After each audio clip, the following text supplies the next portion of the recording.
주간주일을 맞이하여 성전에 찾아오신 여러 성도님들을 환영합니다. 오늘 예배를 통해 하나님께서 우리들에게 신령한 은혜와 복으로 충만케 하실 줄로 믿습니다. 저는 지난 4주 동안 스가랴서 8장을 본문으로 해서 이런 교회가 되게 하소서, 하나님께서 원하시는 교회의 모습에 대해서 매주일 설교를 했습니다. 이 스가랴서 8장은 예루살렘 성전 재건 공사가 완성이 되면은 그 성전에서 어떤 이스라엘 민족 공동체를 세워야 하는지에 대해서 하나님께서 스가랴 선지자를 통해서 말씀하신 내용입니다. 그러면서도 또 우리가 잊어서는 안 될 것은 이 스가랴서 8장은 장차 예수님 다시 오심으로 이루어지는 영원한 하나님 나라, 그 하나님 나라에서 어떤 공동체가 이루어질 것인지를 우리에게 또한 예고하고 있는 말씀이기도 합니다. 이 스가랴서 8장에 나타나 있는 이 아름다운 공동체가 바로 오늘날 우리 교회 공동체의 모습이 되어야 할 줄로 믿습니다. 넉 주 동안 설교를 했는데 여러분들 얼마나 기억하시는지 한번 먼저 복습을 잠깐 해봐야 되겠습니다. 첫째는 어떤 공동체라 했습니까?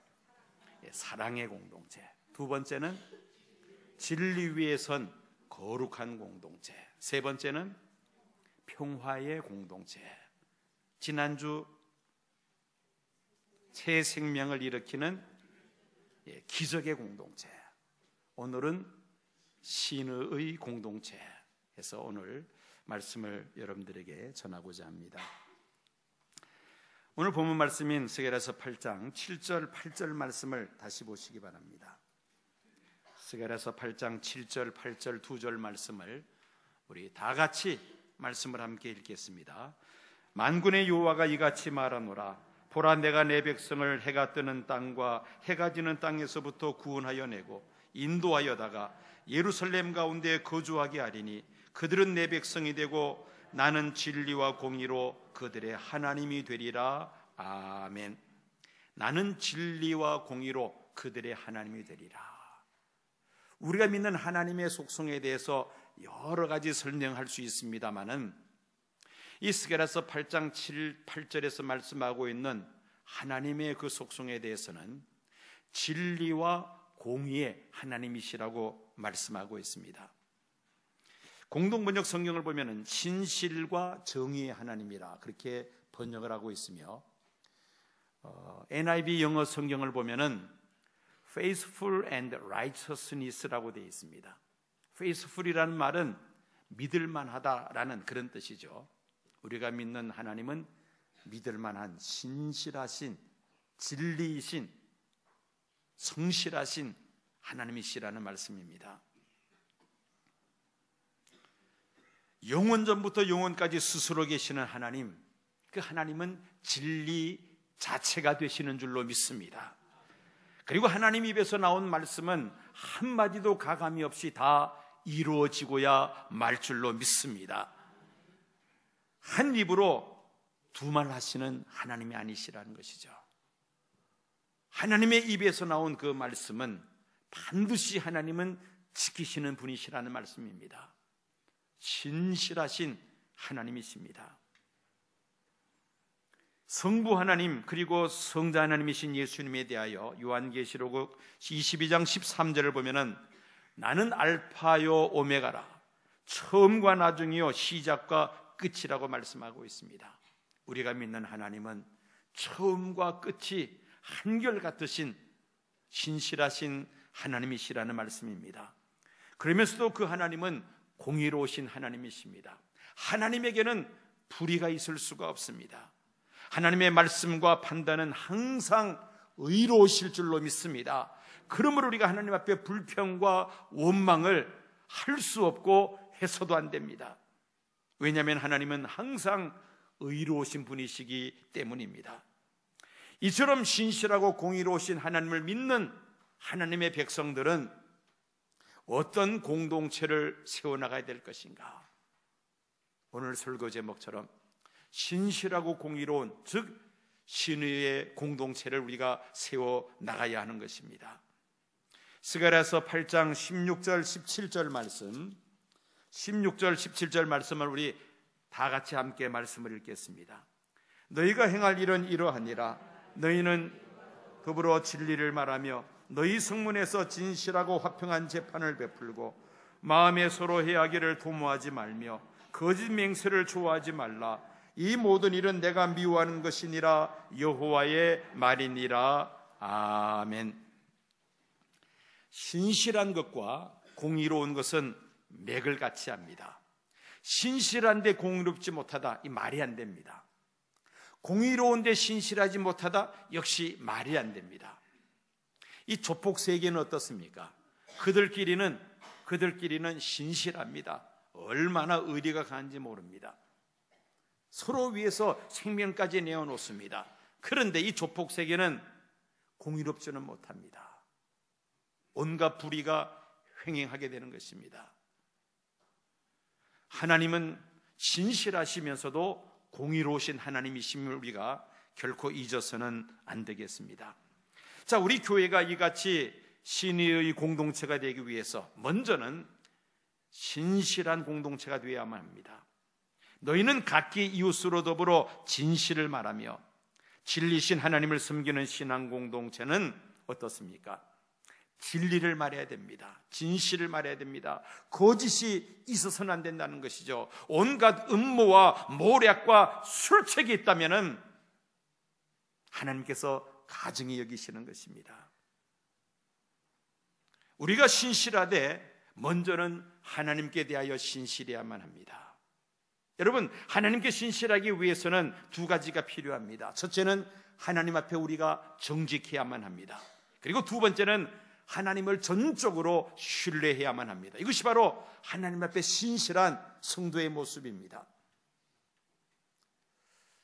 다윗은 10가지 계명 가운데 2가지의 계명을 어긴 중범죄자였습니다. 간음죄와 살인죄를 지은 죄인이었죠. 그럼에도 불구하고 이스라엘의 많은 왕들 가운데서도 가장 훌륭한 왕으로 다윗이 쓰임받을 수 있었던 것은 다윗에게 무엇이 있었느냐면 정직함이 있었습니다. 자신의 죄를 숨기지 않았습니다. 나단 선지자가 다윗에게 찾아와서 다윗의 죄를 고발할 때에 다윗은 그 자리에서 엎드리고 맙니다. 철저하게 회개합니다. 그가 하나님 앞에 정직했기 때문에 자신의 죄를 고발하는 나단 선지자의 말을 들을 수가 있었고, 그 말을 듣고 그는 철저하게 회개합니다. 회개한 다윗을 하나님께서 새롭게 하시는데 이스라엘의 많은 왕들 가운데서도 가장 훌륭한 왕으로 쓰임받게 하셨습니다. 죄를 지었음에도 불구하고 다윗이 쓰임받을 수 있었던 것은 신실함이 있었다는 것이죠. 정직함이 있었기 때문이었습니다. 우리가 하나님께 신실하다는 것은 또한 전적으로 하나님만을 신뢰한다는 것을 의미합니다. 아이들은 어떻습니까? 부모들을 전적으로 신뢰합니다.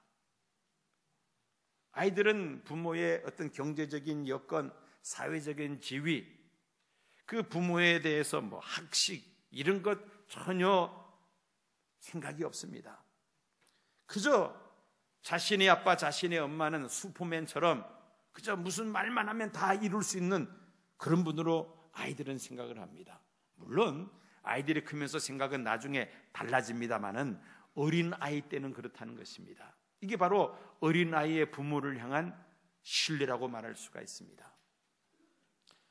하나님을 향한 우리의 신뢰도 그와 같아야 한다는 것입니다. 마치 어린 아이가 부모를 전적으로 신뢰하고 의지하듯이 우리들도 전능하신 하나님을 전적으로 신뢰할 때에 그 믿음은 신실한 믿음이라고 말할 수 있는 것입니다. 그리고 그 믿음은 행함을 통해서 증명이 되어야만 합니다. 때로는 믿음 때문에 손해보는 일이 있으며 불이익이 있을지라도 하나님 말씀대로 살기를 힘써야 합니다.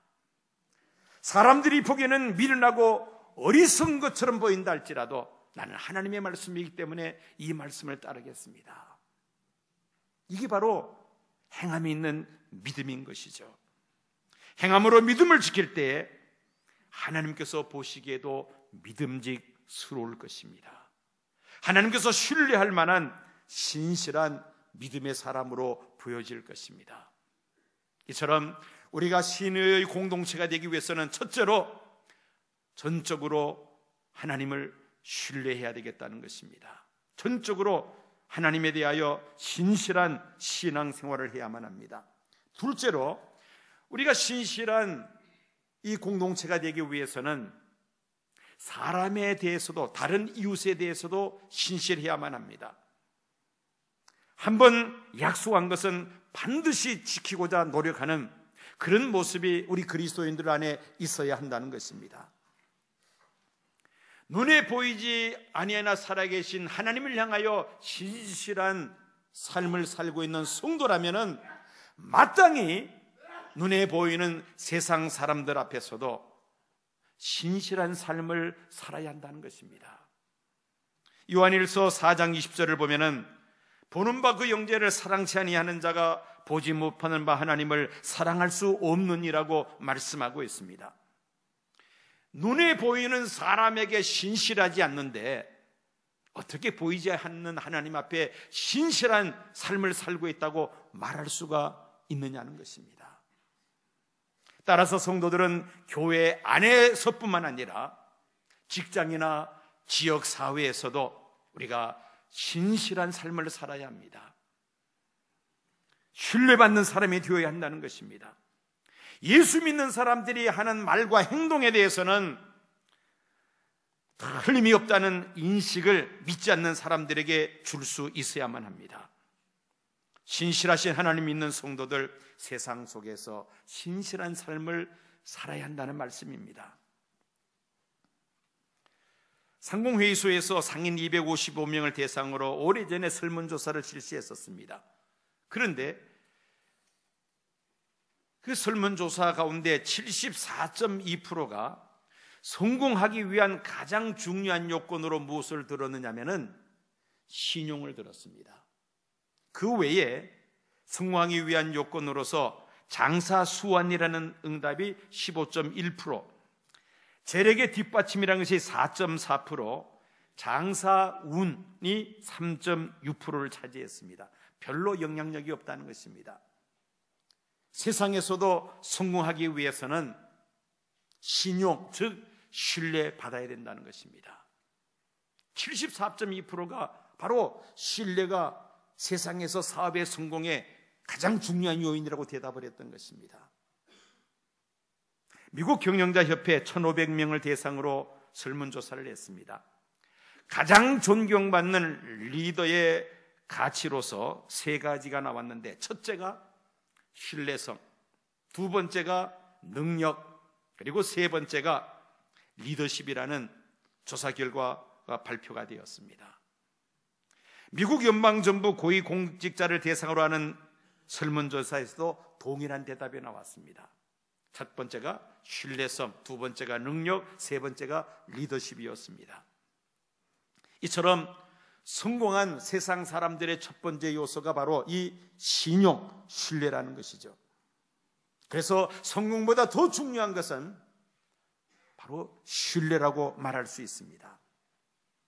마더 테레사는 하나님은 우리를 모두 성공하라고 부르지 않으셨다. 그러나 우리 모두를 성실하라고 부르셨다라고 말을 했습니다. 미국의 대통령 루즈벨트도 유명한 것보다 성실한 것이 낫다라고 말을 합니다. 이처럼 신실하시고 공의로우신 하나님을 섬기는 하나님의 백성들, 성도들은 하나님과 세상 사람들 앞에서 신실한 삶을 살아야 한다는 것입니다. 한번 약속한 것은 반드시 지키고자 애를 쓰는 그런 모습이 우리 안에 있어야 한다는 것이죠. 하나님과 사람들 앞에서 그런 자세를 가지고 신앙생활할 수 있다면 정말 하나님께서 믿을 만한 믿음의 사람이 될 줄로 믿습니다. 또 이 신의 공동체라는 것은 공의로운 공동체를 의미합니다. 너희 성문에서 진실하고 화평한 재판을 베풀고 17절에 말씀하고 있습니다. 16절 하반절에 그러한 말씀이 있습니다. NIV 영어 성경 보면은 True and Sound Judgment라고 되어 있습니다.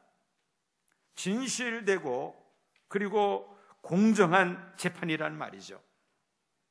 이런 재판이 이루어지는 사회가 공의로운 사회입니다. 법을 집행하는 사법부가 타락해서 진실하고 공정한 재판을 하지 못하고 뇌물을 받고 그 판결을 굽힌다면 법 질서가 흔들리게 될 것이며, 그 사회에서 법 질서가 흔들려지면 얼마 맞고서 그 사회는 몰락해 버리고 맙니다. 그러므로 공정한 재판은 그 사회의 건강성과 직결되는 문제입니다. 목회와 신학에서 오래전에 한국 목회자를 대상으로 설문조사를 한 내용 중에서 우리 사회에서 해결돼야 될 가장 우선적인 과제로 무엇을 손꼽았느냐면은 부정부패였습니다. 우리 사회가 과거에 비해서는 이 부정부패가 많이 사라졌습니다만은 아직도 부분적으로 이 부정부패가 남아 있습니다. 이 부정부패가 사라지기 전에는 우리 사회가 인류 사회로, 선진 사회로 진입하기는 어렵습니다. 우리 사회가 정의로운 사회가 되게 하는 것은 오늘날 저와 여러분들 그리스도인들의 사회적인 책임인 줄로 믿습니다. 왜냐하면 예수님께서 제자들을 향해서 어두운 세상에 빛이 되어야 하며 부패하는 세상 속에서 소금이 되어야 한다고 말씀하셨기 때문입니다.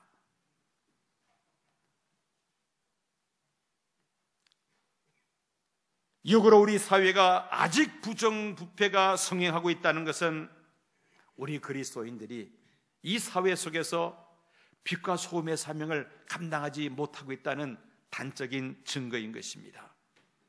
공의로우신 하나님을 믿는 신앙 공동체는 의로운 공동체가 되어야만 합니다. 만약에 교회가 하고자 하는 일에 불의한 일이 있거나 불의한 자들과 결탁한다면 심각한 문제가 발생할 것입니다. 당장 눈에 보이는 유익이 있다 할지라도 불의와 타협해서는 안 됩니다. 왜냐하면 불의와 타협했다가는 나중에 교회가 치명적인 손상을 입게 되기 때문입니다. 교회 공동체는 우리 사회가 정의로운 사회가 되는 일에 선도적 역할을 해야만 합니다. 공의로우신 하나님 믿는 성도들과 교회는 우리가 살고 있는 이 사회가 공의로운 사회가 될 수 있도록, 정의로운 사회가 될 수 있도록 빛과 소금의 사명을 감당해야 할 줄로 믿습니다. 신의의 공동체라는 것은 첫째로는 신실한 공동체가 되는 것을 의미하며, 두 번째로는 공의로운 공동체가 되는 것을 의미합니다. 교회 안에 여러 가지 부정부패가 있을 수가 없습니다. 교회 안에 모략과 술책이 있을 수가 없습니다. 교회 안에 음모라는 것이 있을 수가 없습니다. 하나님의 법이 펼쳐지는 공의로운 교회가 될 때에 이 지역 사회가, 이 나라의 민족이 공의로운 사회로 발전될 줄로 믿습니다. 자, 그러면 나는 얼마나 신실하고 의로운 삶을 살아가는 성도인가, 우리 자신을 돌아보아야 합니다. 내가 누구를 향하여 손가락질하기에 앞장서서 먼저 나 자신을 돌아보아야 되겠다는 것입니다. 예수님은 신실하고 의로운 삶의 모범을 우리에게 보여주셨습니다. 알파와 오메가요, 처음과 나중이요, 시작과 끝이 되시는 예수님, 온 인류를 죄에서 건져내시기 위하여 한결같으신 초지일관의 삶을 사셨습니다.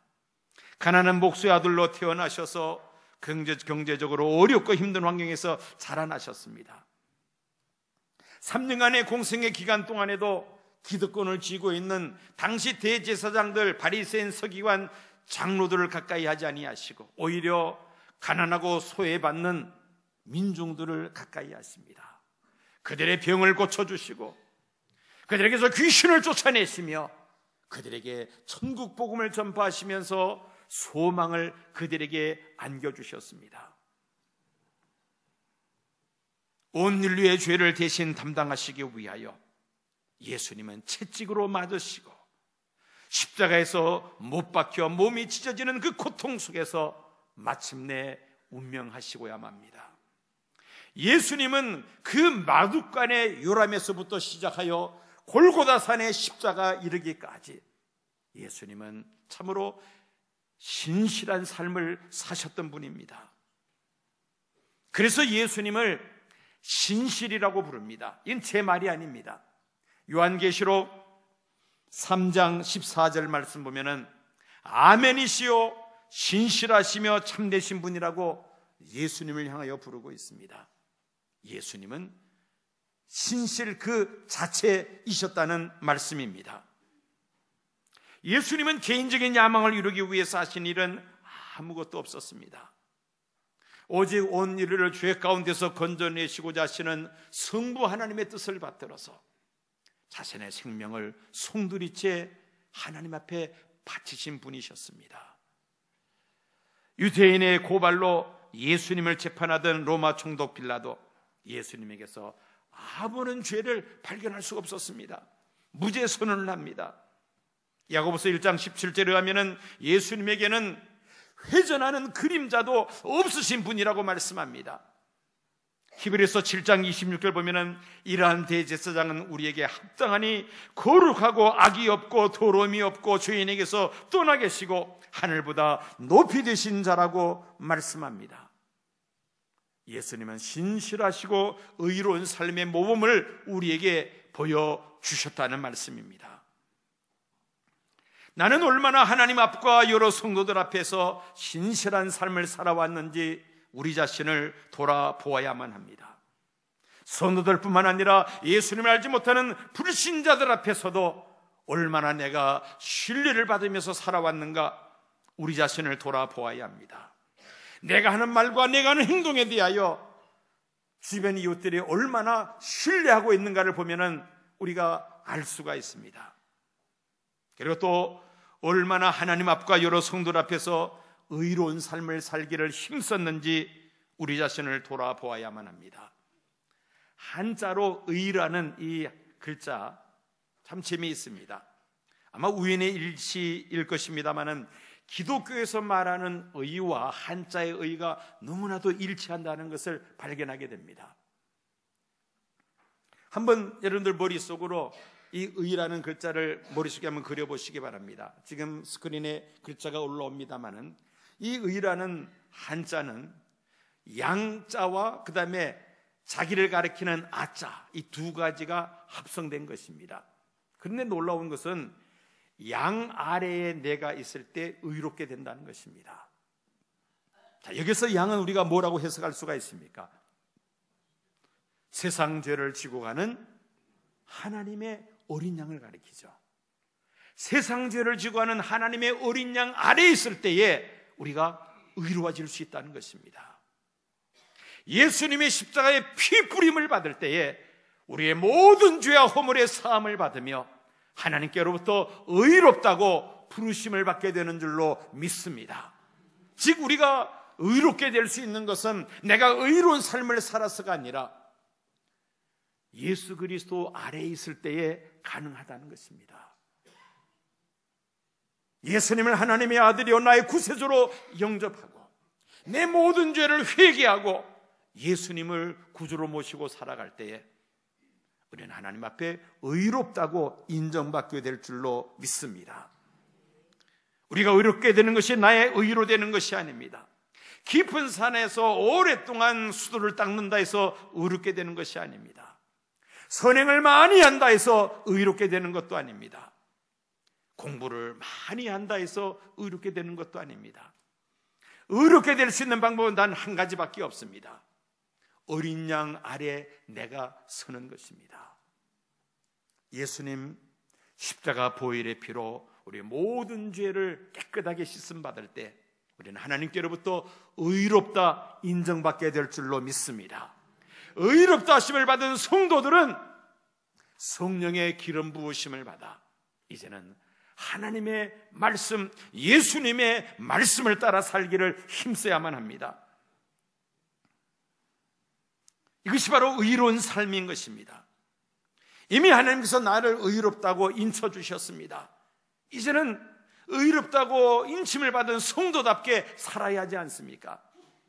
성령의 충만함을 받을 때 우리는 이 세상에서도 의로운 삶을 살게 될 줄로 믿습니다. 신실하고 의로움을 줄여서 표현하면 신의입니다.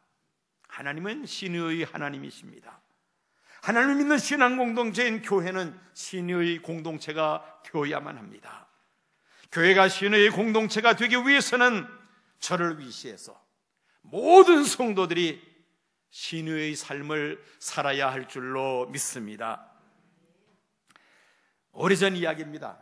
15년 전 이야기입니다.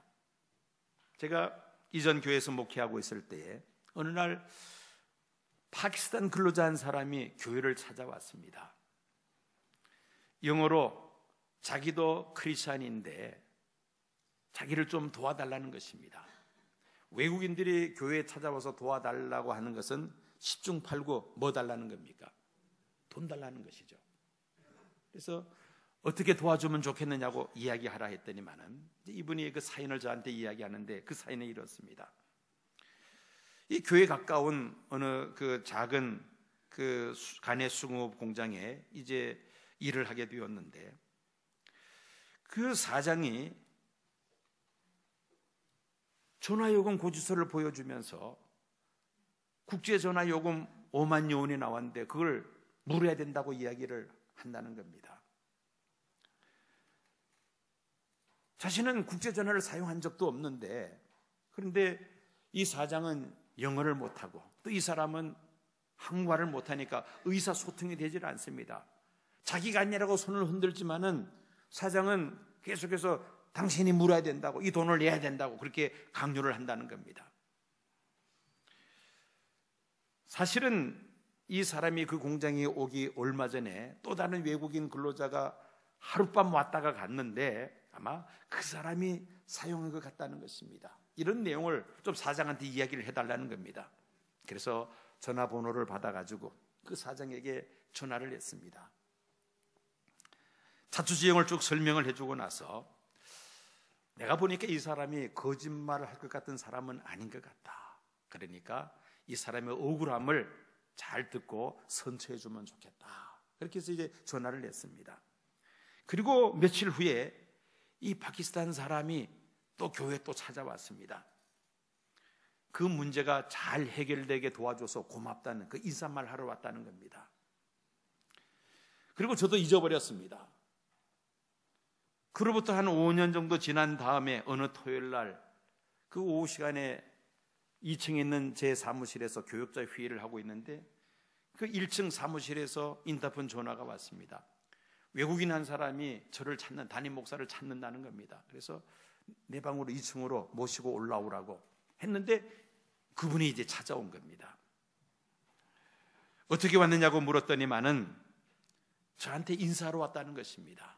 그러면서 지나간 5년 동안 어떻게 살았는지를 쭉 이야기를 하는데 그 전화요금 문제가 있었고 얼마 후에 자기가 그 공장을 떠나서 저 김해에 있는 플라스틱 공장으로 이제 옮겨서 일을 하게 되었다는 것입니다. 몇 년 동안 김해에서 열심히 일을 하다가 이제 이 비자 문제 때문에 다시 자기 나라로 돌아가서 이제 결혼을 했습니다. 결혼을 했는데 그 나라에서는 직장 구하기가 어려운 겁니다. 그래서 또다시 이제 한국으로 온 겁니다. 옛날에 일했던 그 플라스틱 공장에 다시 이제 취업을 한 겁니다. 한국에 와서 가만히 생각해 보니까 내 생각이 또 나더라는 겁니다. 그래서 고맙다고 인사하기 위해서 또 찾아왔다는 겁니다. 여러분, 김에서 의정부까지 그 거리가 이게 짧은 거리가 아니지 않습니까? 또 오기 위해서 차비를 또 얼마나 들였겠어. 왕복을 해야 되는데 시간도 또 하루 종일 하루를 써야 되지 않습니까? 그럼에도 불구하고 와서 고맙다고 인사하기 위해서 찾아왔다는 겁니다. 그래서 오늘 여기서 자고 그리고 내일 예배 드리고 내일 오후에 내려가라고, 김해로 가라고. 안 된다는 겁니다. 오늘 꼭 내려가야 된다는 겁니다. 그러면서 이제 의정부역으로 자기가 가야 된다고 이 봉투에다가 예비를 넣어서 주머니에 찔러주고 그리고는 가시라고 인사를 했습니다.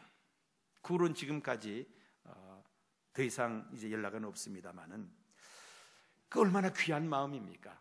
작은 것인데 그거를 늘 고마워하고 감사를 표한다는 것, 이게 바로 신의가 아니겠습니까? 신의를 지키는 이 대인관계에서 이 신의를 지킨다는 것 얼마나 중요합니까?